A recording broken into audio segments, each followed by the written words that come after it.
Hi everyone, welcome back to our YouTube channel. ముందుగా ఈ వీడియోని చూస్తున్న వారికి హ్యాపీ మహాశివరాత్రి. నిన్న పోస్ట్ చేద్దాం అనుకున్నాను, కాకపోతే కుదరలేదండి. ఇక మనం 6 o'clock రివ్యూలోకి వెళ్ళిపోదాం. ఇక యాక్సిడెంట్ నుంచి అమర్ కాపాడగా ఇక బాగి తప్పించుకొని వెళ్ళిపోతూ ఉంటుంది. కానీ అమర్ మనసులో ఎక్కడో తనే బాగి అని ఒక అనుమానం ఉంటుంది. రాథోడ్ ఆ అమ్మాయి ఎందుకు అసలు టెన్షన్ పడుతుంది, నన్ను చూడగానే టెన్షన్ పడుతుంది ఎందుకు రాథోడ్ అని అడగగా, సార్ కొత్త వాళ్ళం కదా సార్, మిమ్మల్ని చూస్తే టెన్షన్గా ఉందేమో అని రాథోడ్ భాగ్యని సేవ్ చేయడానికి అని అంటూ ఉంటాడు. లేదు రాథోడ్, మొన్న మన ఇంటి దగ్గరికి వచ్చినప్పుడు కూడా ఇంతే టెన్షన్గా ఉంది.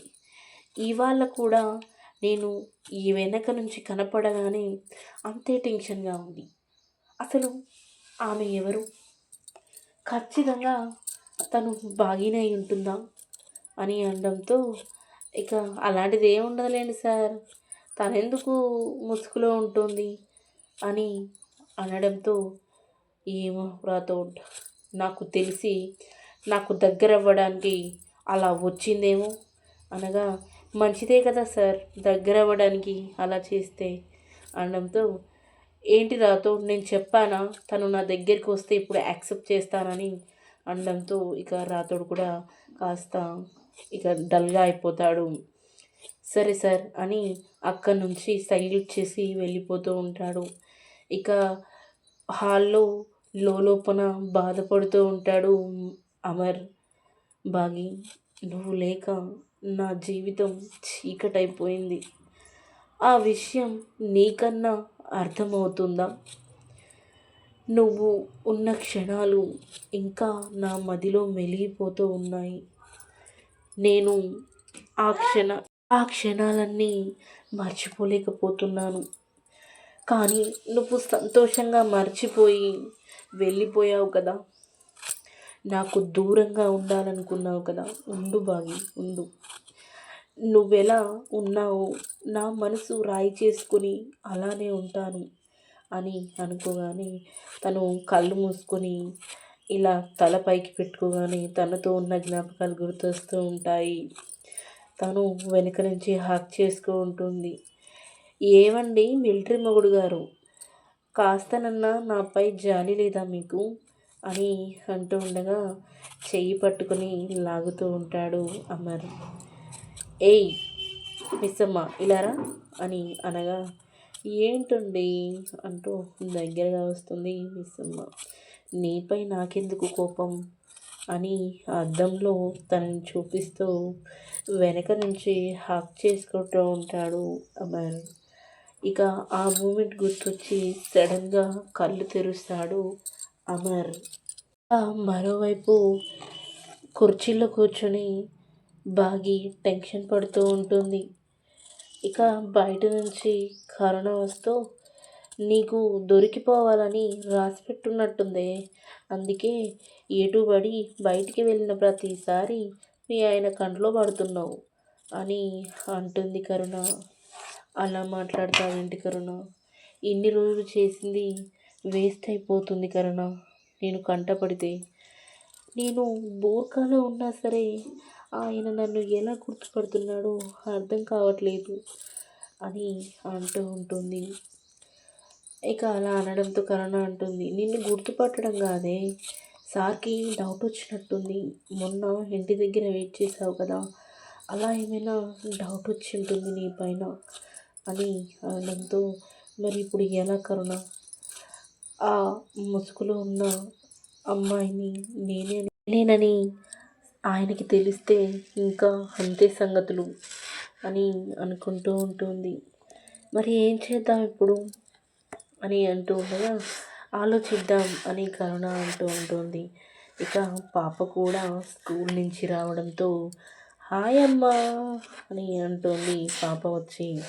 హాయ్ తల్లి, నువ్వు లోపలికి వెళ్ళి ఫ్రెష్ అయ్యిరా తల్లి అని చెప్తూ ఉంటుంది. హాయ్ ఆంటీ ఎప్పుడు వచ్చారు అంటే, ఇప్పుడే వచ్చిన అని కరుణ అంటుంది. అయ్యో ఓకే ఆంటీ.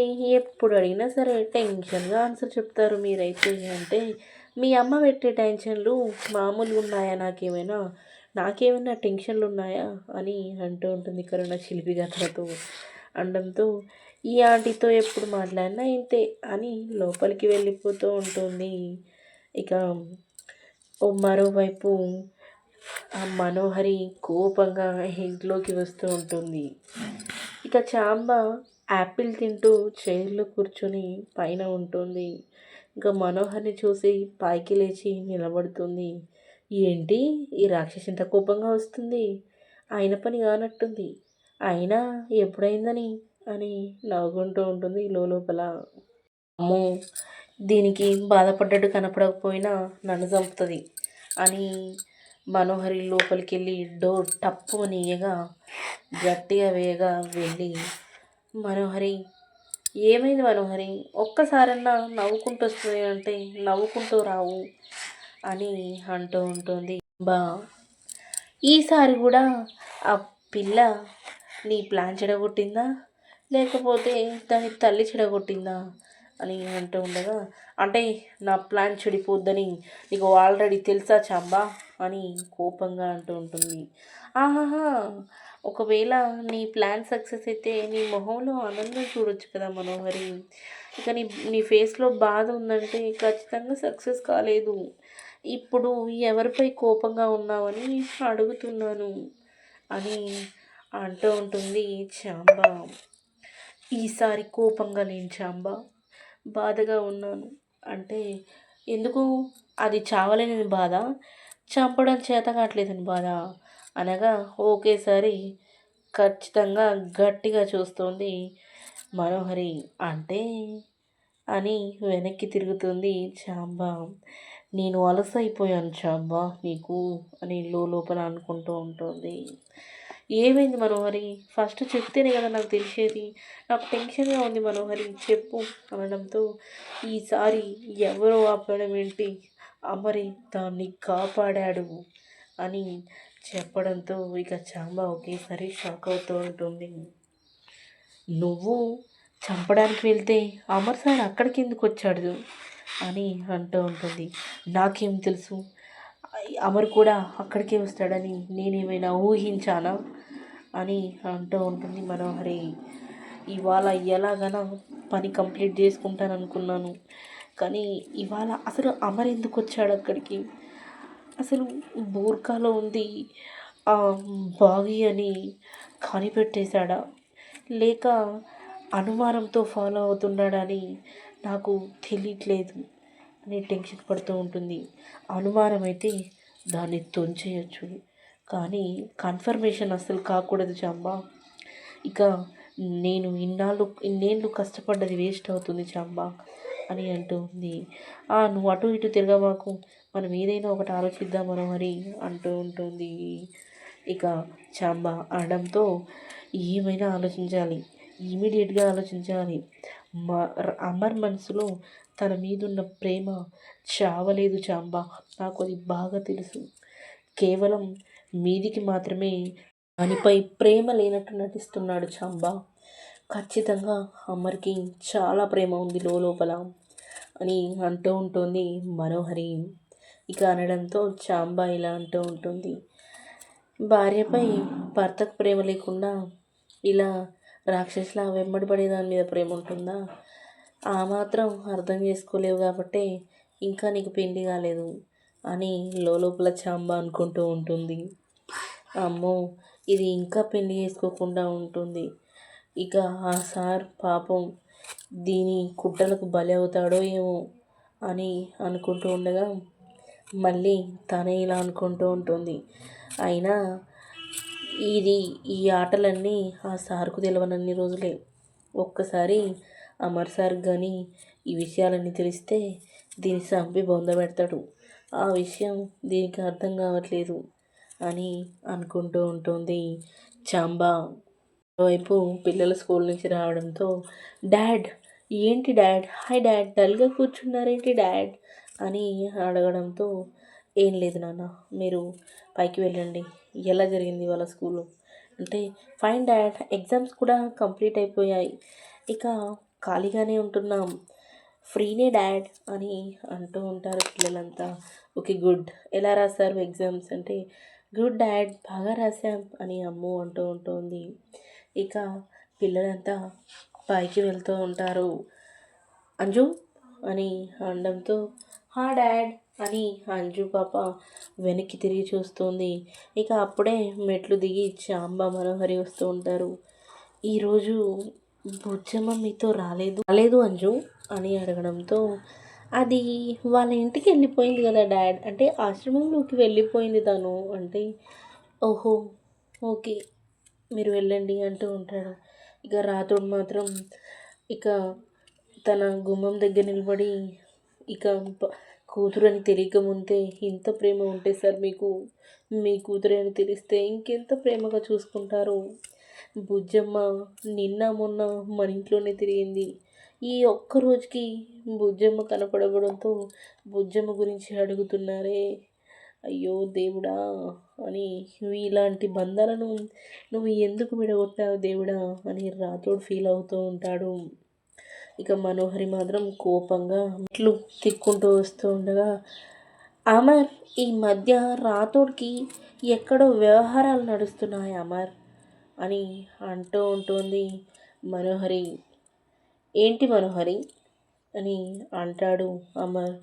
నాకెందుకో ఈ మధ్య ఏదో ఇన్ఫర్మేషన్ని రాతోడు బయటికి పాస్ చేస్తున్నాడు అమర్ అని అనడంతో, ఇక అమర్ కోపంగా ఒకేసారి మనోహరి వైపు అండ్ రాతోడు వైపు చూస్తాడు. ఇక రాతోడు మాత్రం లోపల ఇలా అనుకుంటూ ఉంటాడు, వామ్మో ఇదేంది నన్ను ఇరికిస్తుంది అని అనుకుంటూ ఉండి ఇక లోపలికి వస్తూ ఉంటాడు. నిజమమ్మర్, నేను చెప్పింది నిజమో కాదో రాతోడిని అడిగి తెలుసుకో. రాతోడ్ ఈ మధ్య ఎవరికో ఏదో ఇన్ఫర్మేషన్ ఇస్తున్నాడని నాకు డౌట్. ప్రతిసారి తను కాల్ మాట్లాడుతూ బయటికి వెళ్తున్నాడు. అలా మాట్లాడిన ప్రతిసారి మన ఇంట్లో ఏదో ఒకటి సంఘటన జరుగుతుంది. నేను 2-3 సార్లు ఎవరితోనో మాట్లాడుతూ వింటున్నాను.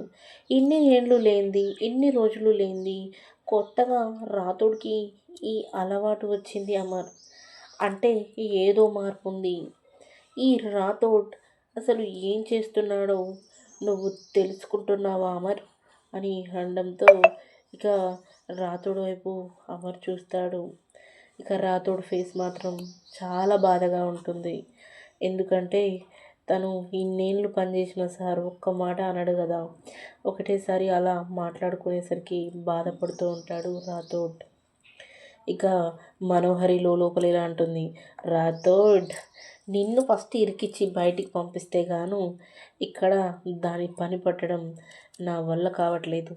నువ్వు ఇన్ఫర్మేషన్ ఇవ్వడం వల్లేమో ప్రతి ప్లాన్ ఫెయిల్ అవుతుంది రాతోడ్, సారీ అనుకుంటూ ఇక నవ్వుతూ చూస్తుంది. ఇక కోపంగా అమర్ లేచి, ఏంటి రాతోడ్ మనోహరి మాట్లాడుతుంది నీకు నిజం అనిపిస్తుందా అని అనడంతో ఒకసారి మనోహరి షాక్గా చూస్తుంది. రాతోడ్ చెప్పు అని అంటాడు అమర్. సార్ అది అంటూ కళ్ళల్లో వాటర్ తిరుగుతూ ఉంటాయి. ఒక్కటి గుర్తుపెట్టుకో మనోహరి, నా ఆరు లేనప్పటి నుంచి కూడా రాతోడ్ నా దగ్గర ఉన్నాడు. ఈ కాలం మారింది, నా పరిస్థితులు మారాయి, ఎంత ఏదిగా నా పిల్లలు పెద్దలకు కూడా తెలుసు రాతోడేంటో అని అనడంతో మనోహరి ముఖం ఒక్కసారిగా బిక్కబోతుంది. నువ్వు ఎవరి గురించి చెప్పాలనుకున్నా డైరెక్ట్గా చెప్పొచ్చు, కానీ రాతోడ్పై ఏది చెప్పకో మనోహరి అంటూ ఉంటాడు అమర్. నాకు రాతోడ్ చాలా ముఖ్యం. ఎంత ముఖ్యమంటే నా అరుంధతి ఎంత ఇష్టమో నాకు రాతోడ్ అంటే కూడా అంతే అభిమానం, అంతే ఇష్టం అని అంటూ ఉండగా ఒక్కసారిగా మనోహరి షాక్ అవుతూ ఉంటుంది. ఇక రాతోడు మాత్రం ఏడుస్తూ ఉంటాడు. ఆ మాట వినగానే రాతోడు కళ్ళల్లో వాటర్ వస్తాయి. ఇన్ని రోజులు నా డ్రైవర్గా రాతోడని మీరనుకున్నారు, కానీ రాతోడు లేకపోతే నేను లేను. నేను ఎలాంటి సిచ్యువేషన్లో ఉన్నా రాతోడు నాతోనే ఉన్నాడు, నాతోనే ఉంటాడు కూడా. ఎన్నటికీ ఏ పని చేయడు. ఇన్నేళ్ల నుంచి లేనిది తనకు ఏ అవసరం ఉండదా ఫోన్ మాట్లాడడానికి మనోహరి? నువ్వు రాతోడు పర్సనల్ విషయాలు మాత్రం మాట్లాడకు మనోహరి, అది తన పర్సనల్ అని అంటూ ఉండగా, అది కాదు అమర్, ఏం మాట్లాడకు అని అంటాడు అమర్. కోర్స్ నీకంటే రాతోడ్ నాకు చాలా ముఖ్యం మనోహరి అనడంతో ఇక చాంబ మాత్రం బాగా తిక్క కుదిరింది. ఇక పోయి రాతోడ్ మీద కూడా పడ్డావు కదా, ఇప్పుడు ఈ మాట ఒక్కటి చాలు సావడానికి అని అనుకుంటూ ఉంటుంది చాంబ. ఇక మనోహరి మాత్రం బిక్కపోయి చూస్తూ ఉంటుంది. ఇక ఆ మాట చెప్పడంతో రాతోడ్ బాగా ఎమోషనల్ అయిపోతూ ఉంటాడు. ఆ మాట చెప్పి ఎమోషన్ ఎక్స్ప్రెస్ చేయలేక అమర్ పైకి వెళ్ళిపోతూ ఉంటాడు. ఇక అంతటితో మన రివ్యూ కంప్లీట్ అవుతుంది. అసలు ఏం జరిగింది? ఈ విషయాన్ని తీసుకెళ్ళి మిస్ అమ్మకి చెప్తే తను ఎంత సంతోషపడుతుంది? ఇక మరొక రివ్యూలో తెలుసుకుందాం. అంతవరకు మన ఛానల్ని చూస్తున్న వారు సబ్స్క్రైబ్ చేసుకోవడం లేదు, సబ్స్క్రైబ్ చేసుకోండి, లైక్ చేసి మన ఛానల్ని ఫాలో అవ్వండి.